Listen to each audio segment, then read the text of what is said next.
Hi, I'm Stacey Smith. So I am a long-term polyamorous person. I have been polyamorous for about 23 years now. I have done lots of different iterations of poly. I've been in primary relationships. I've been in kind of don't ask, don't tell kind of things. I've been in a wide range of solo poly arrangements. I've kind of done relationship anarchy. I feel like I've kind of done it all. I have a poly symbol tattooed on me. So that's, for anyone who doesn't know about tattoos, the wrist area is like really, really important ones. It's kind of like it's reserved for like dead grandmothers and stuff like that. Like this was like my second ever tattoo because this was like so fundamental to who I was. So yeah, poly is very much a core part of my identity. So I'm a trans woman as well, you may have noticed. So I use she, her pronouns. I transitioned relatively recently, well, like 2.5 years ago. But that was a bit later in life. So I spent many years being male presenting. So I have at the moment 3 partners. The 3 partners I have, one is living with me in Ottawa, who's also part of this video series that's Red. And I have 2 partners in Winnipeg, which is actually where I am currently. So I'm visiting 2 of my partners at the moment. I have quite a few friends with benefits that I see. I have some people who are probably moving towards partners. We sort of haven't quite finalized some details, but it's clearly moving in those directions. I have various casual people.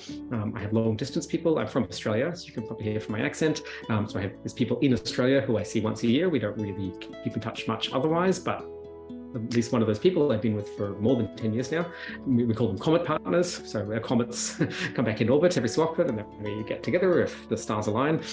So lots of different arrangements. And for me, that's what I love about it. I really love the kind of like infinite diversity, infinite combinations, quite a Star Trek line. And what polyamory does for me is it forces me to have to engage, right? I can't assume, because I've watched a million movies and TV shows, that I know what relationships look like, because I don't.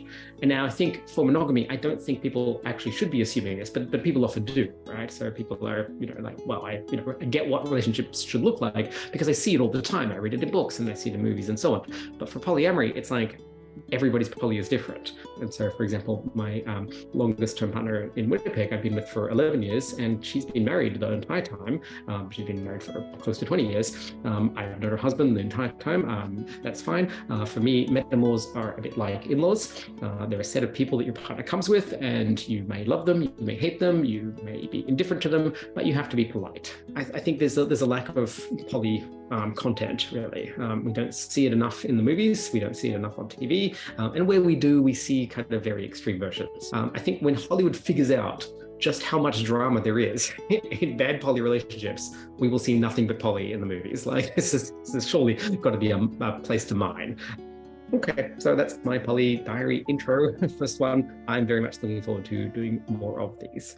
All right, see you next time.